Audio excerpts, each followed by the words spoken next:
Hello everyone, welcome back to the channel. Let me start with a simple question. Have you ever wondered why scientists spend years conducting research? Is research only about publishing papers and earning a degree? Or does it have a much bigger purpose? In this video, we will explore the major objectives of the research with simple examples from our daily lives. By the end of this video, you will understand why research is so important in science and society. The first and foremost objective of the research is to discover new knowledge. Imagine if scientists had stopped asking questions hundreds of years ago, we would not have the vaccines, antibiotics, mobile phones, or internet. Every new discovery begins with a question. For example, researchers studying COVID 19 discovered how the virus spreads and developed vaccines in a remarkably short time. Every research study adds a small piece to the vast puzzle of human knowledge. The second objective is to verifying existing knowledge. Let me ask you a question. If medicine was found to be effective 10 years ago, should we simply assume it still works for everyone today? Probably not. Researchers repeat studies in different countries, age groups, and populations to confirm that earlier findings are still valid. Verification makes scientific knowledge more reliable and trustworthy.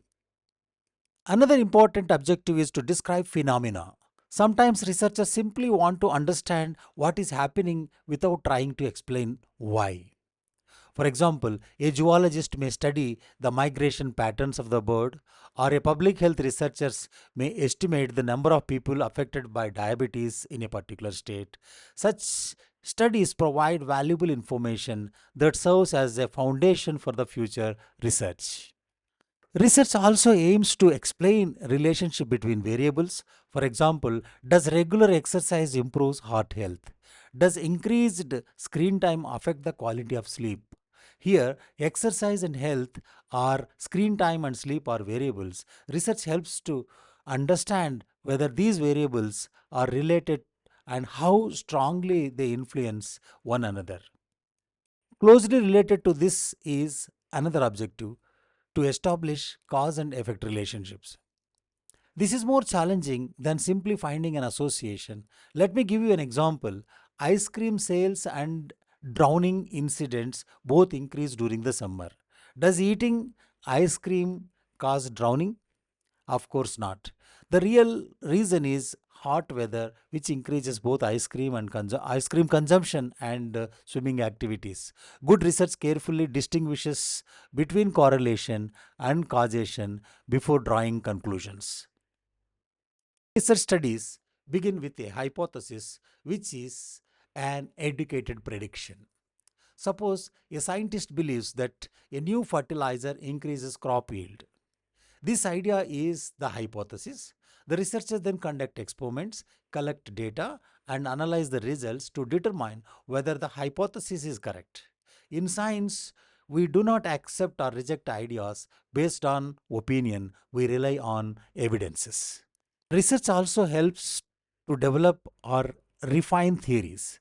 Scientific theories are not mere guesses, they are well supported explanations based on extensive evidence. As new discoveries are made, theories are refined and improved. For example, our understanding of genetics has expanded tremendously since the discovery of DNA, allowing the scientists to explain inheritance more accurately than ever before.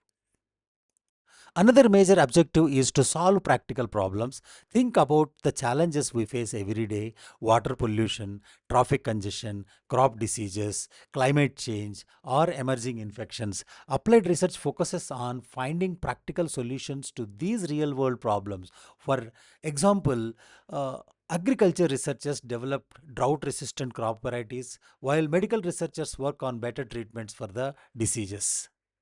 Research can also predict future events.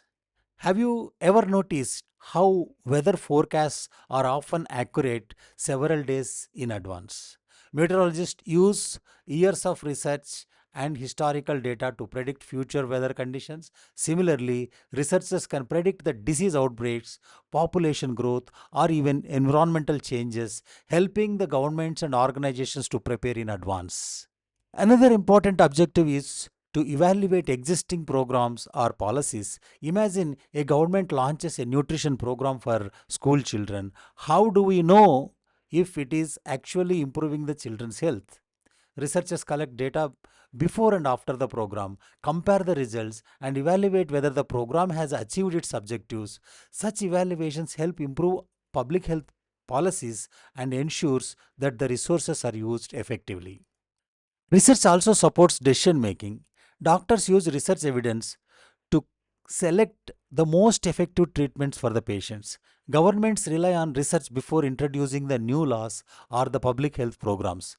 Businesses conduct market research before launching the new products. Even educational institutions use research findings to improve teaching methods. Reliable decisions are based on evidence rather than assumptions. Another objective of research is to improve existing practices. Just because a method has been used for many years does not necessarily mean it is the best one. Research continuously evaluates existing techniques and develops more efficient, accurate, and cost effective methods. For example, modern minimally invasive surgeries have replaced many traditional surgeries because research demonstrated their advantages. Finally, perhaps the greatest objective of the research is to contribute to social welfare. The ultimate purpose of the research is to improve the quality of human life. Research has increased the life expectancy, reduced the infant mortality, improved the food production, protected endangered species, developed clear energy sources, and enhanced education. Every meaningful research project, whether it's small or large, has the potential to make the society healthier, safer, and more prosperous. So, what we have learned today? Research is much more than collecting data and writing thesis. It discovers new knowledge, verifies existing information, describes phenomenon, explains relationships, establishes the cause and effect, tests the hypothesis, it develops the theories and solves the practical problems and predicts the future events, evaluates the programs, supports the evidence-based decisions, improves the existing practices and ultimately contributes to the welfare of the society. Before I end this video, let me ask you one final question. Which objective of research do you think is most important and why? Share your answers in the comments. I love to hear your thoughts. If you found this video helpful, please like, share, and subscribe for more videos on research methodology and scientific writing. Thank you for watching, and I will see you in the next video.